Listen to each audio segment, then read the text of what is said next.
Aucune avancée ne sera enregistrée dans le très délicat dossier de la fermeture des frontières terrestres, maritimes et aériennes en Algérie.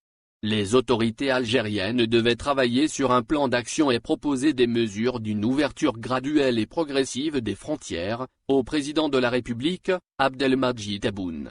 Ce plan devait être étudié lors d'un conseil des ministres qui était prévu en ce mois de novembre, mais la maladie de Tebboune et son hospitalisation à l'étranger ont donné un coup d'arrêt brutal à ce plan d'action sur lequel travaillait une commission d'experts composée par des membres du ministère des Transports et de la Santé avec la participation de certains services de sécurité et du ministère de l'Intérieur. Ce plan d'action est donc gelé et sa présentation lors d'un conseil des ministres dépendra du retour de Tebboune au pouvoir, lequel demeure absent pendant une période qui n'a pas été encore déterminée.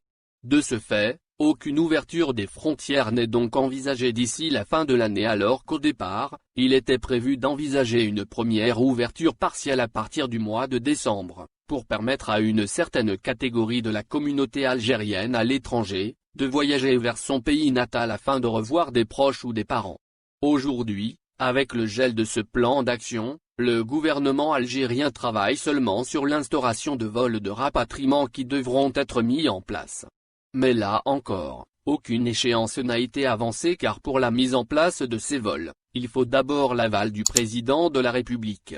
Ce volet est donc dépendant également du retour de Tebboune à ses fonctions présidentielles.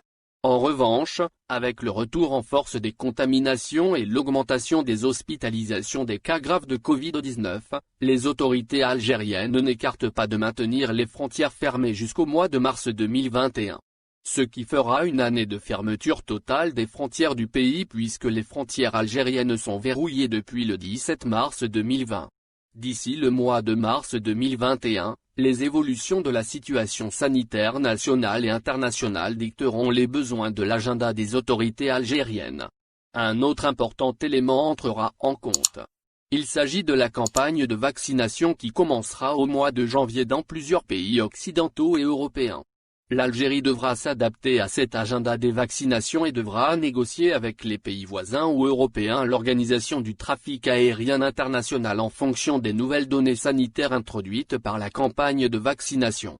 Il est fort probable que les pays de l'espace Schengen, Dubaï, l'Arabie Saoudite, le Qatar et d'autres encore, imposeront l'obligation du vaccin contre le Covid-19 pour pouvoir embarquer en direction de leur territoire respectif. Mais là encore, il n'y a aucune certitude, car aucune orientation officielle n'a été adoptée. Ceci dit, des fonctionnaires du ministère algérien des Transports ou de la Santé appellent le gouvernement à se préparer à cette éventualité. Dans ce cas-là, il est possible que l'ouverture des frontières algériennes nécessite un important travail de préparation qui devra s'étaler jusqu'à l'été 2021, c'est la date maximale que se sont fixées les autorités algériennes. En clair, l'Algérie commencera une ouverture partielle des frontières, au mois de mars 2021, pour ensuite une réouverture totale et entière à partir de juin 2021. Signalons enfin que pour l'heure, l'Algérie ne figure toujours pas sur les pays dont les ressortissants sont autorisés à voyager dans certains pays, comme les membres de l'Union européenne.